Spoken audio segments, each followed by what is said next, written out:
നമസ്കാരം.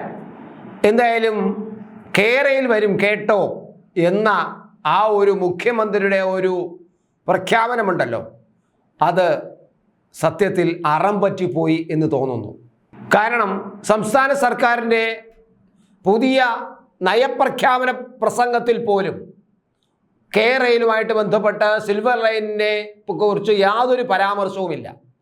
ഇപ്പോൾ പാർലമെൻറ്റിലെ ഇടക്കാല ബഡ്ജറ്റ് അവതരിപ്പിച്ചപ്പോൾ അതിനെക്കുറിച്ചൊന്നും പറഞ്ഞില്ല എന്നാണ് പരാതി. എന്നാൽ സ്വന്തം നയപ്രഖ്യാപനത്തിൽ പോലും സിൽവർ ലൈനിനെ കുറിച്ച് ഒരക്ഷരം പോലും പറയാത്ത സർക്കാരാണ്. കേന്ദ്ര റെയിൽവേ മന്ത്രാലയം നമ്മുടെ കേരളിനെ അവഗണിക്കുന്നു, ഇല്ലാതാക്കുന്നു, അതിനെ തകർക്കാൻ ശ്രമിക്കുന്നു, അത് ബഡ്ജറ്റിൽ പോലും ഉൾപ്പെടുത്തിയില്ല എന്ന് പരാതിപ്പെടുന്നത്. ഇന്നലെ കേന്ദ്ര റെയിൽവേ വകുപ്പ് മന്ത്രി അശ്വതി വൈഷ്ണവ് മാധ്യമങ്ങളെ കണ്ടിരുന്നു. അതായത് നിർമ്മല സീതാരാമൻ്റെ ബഡ്ജറ്റ് അവതരണത്തിന് ശേഷം റെയിൽവേയിൽ നടപ്പിലാക്കാൻ പോകുന്ന വികസന പ്രവർത്തനങ്ങളെ കുറിച്ച് വിശദീകരിക്കാൻ വേണ്ടി. അപ്പോൾ കേരളത്തിൽ നിന്നുള്ള ചില മാധ്യമ പ്രവർത്തകർ ചോദിച്ചു, കേരളത്തിലെ സിൽവർ ലൈൻ പദ്ധതി എന്തായി എന്ന്. അപ്പോഴാണ് അദ്ദേഹം ചോദിച്ചത്, അങ്ങനെ ഒരു സാധനം ഉണ്ടോ എന്നാണ് അദ്ദേഹം ചോദിച്ചത്. അതായത് അവർക്ക് പോലും, അതായത് ഇപ്പോൾ കേരളിനെ കുറിച്ച് സംസാരിക്കാനോ സിൽവർ ലൈനിനെ കുറിച്ച് സംസാരിക്കാനോ കേരളത്തിലെ ഭരണാധികാരികൾക്ക് പോലും താല്പര്യമില്ല.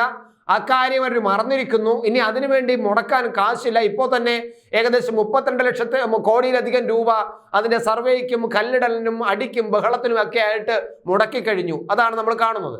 അപ്പോൾ അശ്വതി വൈഷ്ണവ് തന്നെ പറഞ്ഞിരിക്കുന്നു, ഇനി കേരയിൽ എന്ന സംഗതി ഉണ്ടാകില്ല എന്ന് പറയാതെ പറഞ്ഞു വച്ചിരിക്കുകയാണ് ഇപ്പോൾ കേന്ദ്ര റെയിൽവേ വകുപ്പ് മന്ത്രി ഉള്ളത്.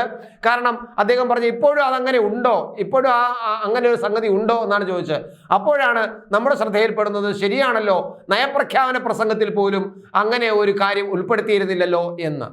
എന്തായാലും ആ കേരയിൽ വരും കേട്ടോ എന്നത് അത് വെറും ഒരു പാഴ്വാക്കായി മാറുന്ന അവസ്ഥയാണ് കാണുന്നത്. കാരണം ഒരു വ്യക്തമായ DPR തയ്യാറാക്കി കൊടുക്കാൻ പോലും ഇതുവരെയ്ക്കും ഈ നമ്മുടെ കേരയിൽ വിഭാഗത്തിന് റെയിൽവേക്ക് കൊടുക്കാൻ കഴിഞ്ഞിട്ടില്ല എന്നതാണ് അവിടെ നിന്നും റെയിൽവേ ബോർഡിൽ നിന്ന് ലഭിക്കുന്ന വിവരങ്ങൾ. DPR പലതും കൊണ്ടുവരുന്നു, അതിലെല്ലാം ചില കുഴപ്പങ്ങൾ പറയുന്നു. അങ്ങനെ ഇടയ്ക്കിടയ്ക്ക് വീണ്ടും വരുന്നു, വീണ്ടും ഞങ്ങൾ ശരിയായി കൊണ്ടുവരാമെന്ന് പറയുന്നു. ഇപ്പോഴും അത് തന്നെയാണ് പറഞ്ഞുകൊണ്ടിരിക്കുന്നത്. എപ്പോഴെന്ന് പറഞ്ഞാൽ ഈ അടുത്ത കാലം വരെയും ഇപ്പോഴതിനെക്കുറിച്ചൊന്നും മിണ്ടുന്ന പോലും ഇല്ല. അപ്പോൾ അവരത് മതിയാക്കി കാണും എന്നാണ് ഞങ്ങൾ പ്രതീക്ഷിച്ചത് എന്നാണ് അശ്വതി വൈഷ്ണവ് പറഞ്ഞത്. ഈ DPR പോലും ഇല്ല. 2019 DPR തയ്യാറാക്കി നൽകിയത്. ആ DPR ഇപ്പോൾ അപ്രസക്തവുമായിരിക്കണം. കാരണം 2019 അതിപ്പോൾ വർഷം ഇത്ര കഴിഞ്ഞിരിക്കുന്നു. അപ്പോൾ അതുകൊണ്ട് തന്നെ ആ DPR ഇനി അപ്രസക്തമായിരിക്കുകയാണ്. അപ്പോൾ കേരയിൽ എന്നത് ഇനി സംഭവിക്കാൻ സാധ്യതയില്ല, അത് ഉണ്ടാകാൻ സാധ്യതയില്ല. മാത്രമല്ല റെയിൽവേയുടെ 1 ഇഞ്ച് ഭൂമി പോലും വിട്ടുകൊടുക്കാൻ കഴിയില്ല എന്ന് സതേൺ റെയിൽവേ ബോർഡ് 4 മാസം മുമ്പ് തന്നെ റിപ്പോർട്ടും നൽകുകയുണ്ടായി. ദക്ഷിണ റെയിൽവേയിലെ 1 ഇഞ്ച് ഭൂമി പോലും. കാരണം നമുക്ക് റെയിൽവേ വികസനം വളരെ സജീവമായിട്ടും വളരെ വേഗത്തിലും ഒരുപാട് റെയിൽവേ വികസനം കേരളത്തിൽ നടപ്പിലാക്കാനുണ്ട്. നമ്മുടെ ട്രാക്കുകളെല്ലാം നവീകരിക്കേണ്ടതുണ്ട്. വേഗത കൂടിയ ട്രെയിനുകൾ വരാൻ പോകുന്നു.